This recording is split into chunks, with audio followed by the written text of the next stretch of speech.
दोस्तों, आज की कहानी है अजीत की बड़ी बहन मीना का पत्र आया था। उसे खोलकर पढ़ने के बाद अजीत बोला, आ गया खर्चा। अरे पत्र किसका है, पहले यह तो बताओ। पत्नी बीना तनिक रोज से बोली, सीधी तरह तो बताते नहीं, बस पहेलियां बुझाने लगते हो। मीना दीदी का है, बेटी की सगाई कर रही है।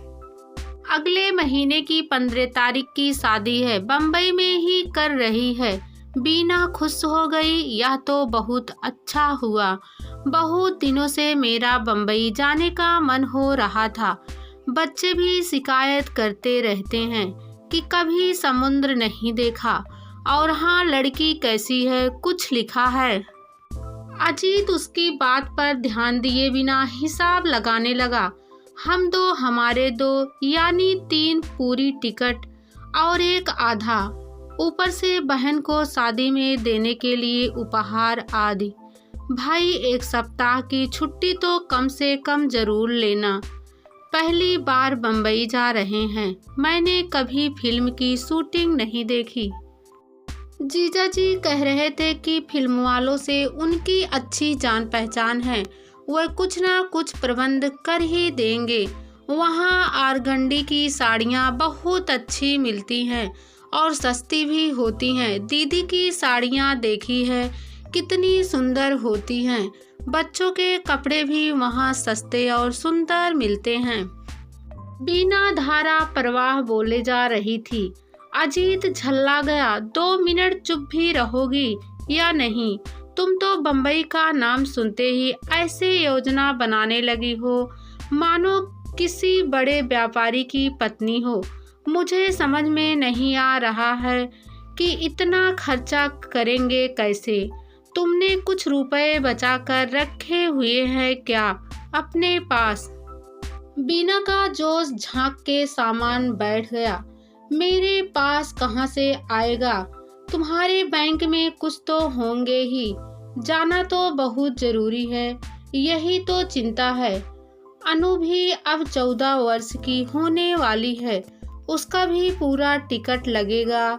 मनु 6.5 का हो गया है, इसलिए आधा टिकट उसका भी लेना पड़ेगा। आने जाने का भाड़ा ही कितना हो जाएगा? कहाँ मेरठ और कहाँ बम्बई? लिख देंगे रेल में आरक्षण नहीं मिला, इसलिए नहीं आ सकते। अब परिवार के साथ बिना आरक्षण के इतना लंबा सफर तो हो नहीं सकता। या लिख देंगे कि तुम्हारी तबीयत ठीक नहीं है। बिना चुप हो गई। पति भी सच्चे थे। इतना खर्च करना आजकल हर किसी के बूते की बात तो है नहीं, पर जाए बिना भी गुजारा नहीं था। वह सोचने लगी, दीदी का एक ही तो बेटा है, उसी के ब्याह में ना पहुँचे तो जीवन भर उल्हाने सुनने पड़ेंगे। वैसे बम्बई जाने का लोभ वह स्वयं भी संवरण नहीं कर पा रही थी। मेरठ में रहते हुए बम्बई उसके लिए लंदन, न्यूयॉर्क से कम नहीं था। किसी तरह खर्चा कम नहीं किया जा सकता। वह ठुड्डी पर हाथ रखती हुई बोली, अब रेल में दूसरे दर्जे से तो कम कुछ है नहीं।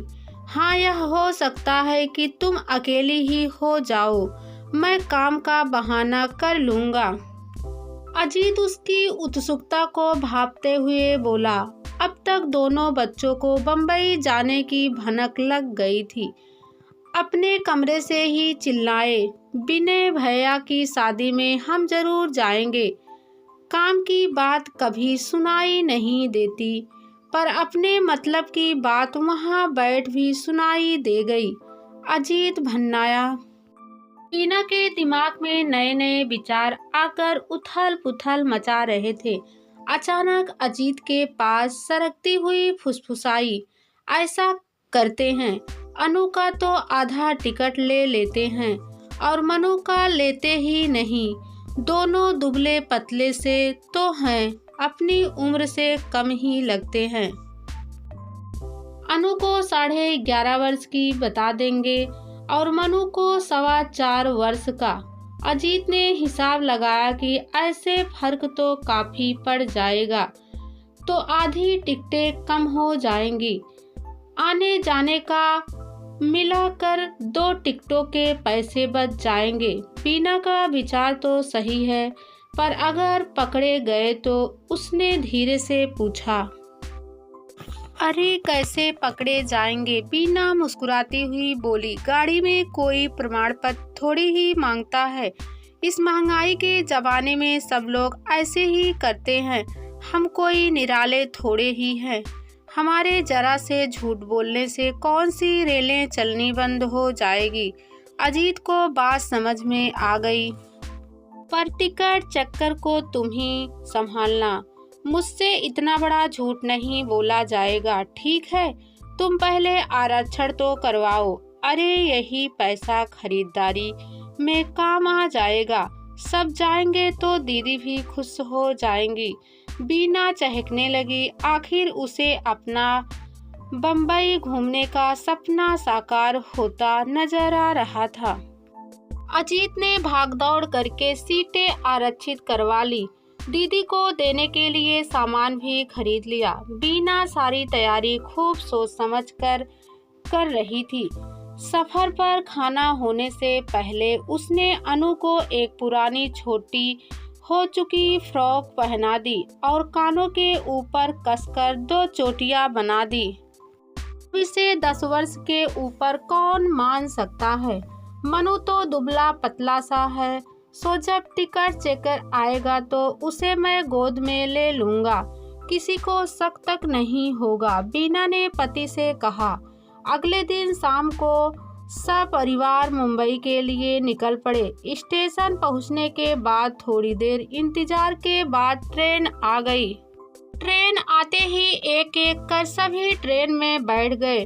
ट्रेन का सफर बड़ा अच्छा कट रहा था। 3 स्टेशन निकल चुके थे और कोई टिकट चेकर नहीं आया था। रात में तो वैसे भी कोई नहीं आएगा। बीना बोली, फिर कल सुबह तक तो मुंबई पहुंच ही जाएंगे। बाहर निकलते समय कौन पूछता है यह सब। शाम की चाय पीकर दोनों बाहर डूबते हुए सूरज का दृश्य निहार रहे थे। हरे भरे खेतों और उन पर फैली हुई सूरज की लालिमा को देखते हुए दोनों मुग्ध हो रहे थे। सब कितना सुंदर लग रहा है। बीना पति के कंधे पर सिर टिकाती हुई बोली। तभी डब्बे में कुछ हलचल होने लगी। टिकट चेकर आ रहा है, अजीत बोला और जल्दी से चादर ओढ़कर लेट गया। टिकटें तुम्हारे पर्स में ही है। टिकट चेकर आया तो बीना ने तीनों टिकटें दिखा दी। चेकर ने चारों के चेहरों को ध्यान से देखा। मनु को अजीत ने अपने साथ ही लिटा लिया था। बेटा अभी 4.25 साल का ही है। बीना मुस्कुराती हुई बोली। यह इस बिटिया का आधा टिकट है। अनु खिड़की से सिर टिकाए एक उपन्यास पढ़ रही थी। माँ की बात सुनकर वह जरा सी हंसी और फिर अपनी पुस्तक में खो गई।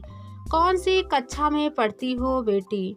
टिकट चेकर ने उसके हाथ में पकड़े उपन्यास को घूरते हुए पूछा। बीना हड़बड़ा गई कि अब अनु कहीं सब गुड़ गोबर ना कर दे। यह 6वीं में पढ़ती है। वह जल्दी से बोली। बड़ी होशियार है। पढ़ने का बहुत शौक है। सदा कुछ ना कुछ पढ़ती रहती है। इस उम्र में ही इतनी बड़ी बड़ी पुस्तकें पढ़ने लगी है। अनु जरा इन्हें अपना उपन्यास तो दिखाना। मैं तो मना करती रहती हूँ कि चश्मा लग जाएगा। इतना मत पढ़, पर मानती ही नहीं है। आजकल के बच्चों को समझाना बड़ा कठिन है। घर घर यही हाल है। बहन जी, आजकल के बच्चे किसी की नहीं सुनते, पर आपकी बच्ची को अभी से पढ़ने का इतना शौक है। वरना आजकल बच्चे तो पुस्तकों से कोसों दूर भागते हैं। मेरे तो तीनों बच्चे नालायक हैं। फिल्मों की पूरी खबर रखते हैं। पता नहीं बड़े होकर क्या करेंगे। गाड़ी धीमी हो गई थी। शायद कोई स्टेशन आने वाला था। टिकट चेकर उठकर दरवाजे के पास चला गया। बीना ने चैन की सांस ली। एक बड़ी मुसीबत से पार पा लिया था। अब वापसी में भी ऐसे ही आसानी से बात बन जाए तो इस झंझट से छुटकारा मिले, बीना सोच रही थी। अजीत हंसता हुआ उठ गया। तुमने तो उसे एकदम बुद्धू बना दिया। मुझसे ना हो पाता। डब्बे में एक चॉकलेट बेचने वाला घूम रहा था। माँ, एक बड़ा वाला चॉकलेट दिलवा दो। मनु जिद करने लगा। पिता के उठते ही वह भी उठकर बैठ गया। अरे नहीं, बहुत महंगा है। यह ले, मैं तेरे लिए कितने बढ़िया शक्कर पारे बनाकर लाई हूँ। तुझे तो ये बहुत पसंद है। बीना उसे प्यार से समझाती हुई बोली। नहीं दिलाओगी क्या? वह माँ को घूरते हुई बोली। ठीक है, तब मैं टिकट चेकर चाचा को बता दूंगा कि दीदी तो 14 साल की है और मैं 7 साल का। मैं दूसरी कक्षा में पढ़ता हूँ, फिर भी उन्होंने मेरा टिकट नहीं लिया। अजीत ने जल्दी से उसके मुंह पर हाथ रख दिया। गनीमत थी कि उस समय किसी ने अनु की बात नहीं सुनी। कोई सुन लेता तो कितनी बेइज्जती होती। इधर आना भाई। अजीत ने चॉकलेट वाले को पुकारा। जिस महंगे चॉकलेट की मनु फरमाइश कर रहा था वह उसे दिलवा दिया। इस शैतान को सब बताने की क्या आवश्यकता थी? फिर वह मीना पर बिगड़ा। अरे मैंने कब बताया? जाने चोरी छिपे क्या क्या सुनता रहता। अरे वह परेशान होकर बोली। फिर मनु को जोर से झिड़कते हुए डांटा। अब खबरदार जो तूने मुंह खोला।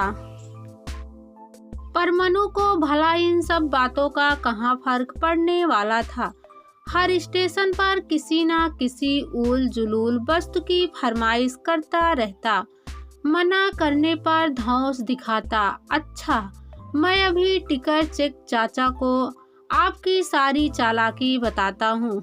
बीना और अजीत हार कर उसकी हर फरमाइश पूरी करते जाते। उधर अनु अलग मुंह फुलाए भुनभुना रही थी। डब्बे में कहीं घूम भी नहीं सकती। इतनी छोटी सी फ्रॉक पहना दी है, बाल भी गंवारों से गूंथ दिया है। टिकट नहीं खरीद सकते थे तो मुझे लाए ही क्यों?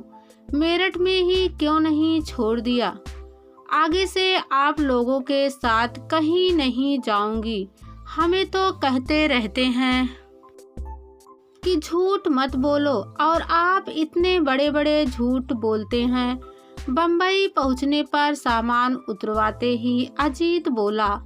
तुम लोग जरा यहाँ रुको, मैं अभी आया। कहाँ भागे जा रहे हो?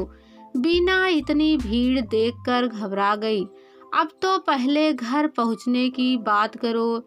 इतने लंबे सफर के बाद बुरी हालत हो गई है। वापसी का सफर आराम से करो, उसी का प्रबंध करने जा रहा हूँ। पहले इन बच्चों के टिकटें ठीक से बनवा लाऊं। हो गई बहुत बचत। आज से अपनी सुपर योजनाएं अपने तक ही सीमित रखना, मुझे बीच में मत फंसाना। बीना उत्तर में केवल सिर झुकाए खड़ी रही। इससे अधिक वह कर भी क्या सकती थी? जिस जोश से वह घर से निकली थी वह अब ठंडा पड़ चुका था।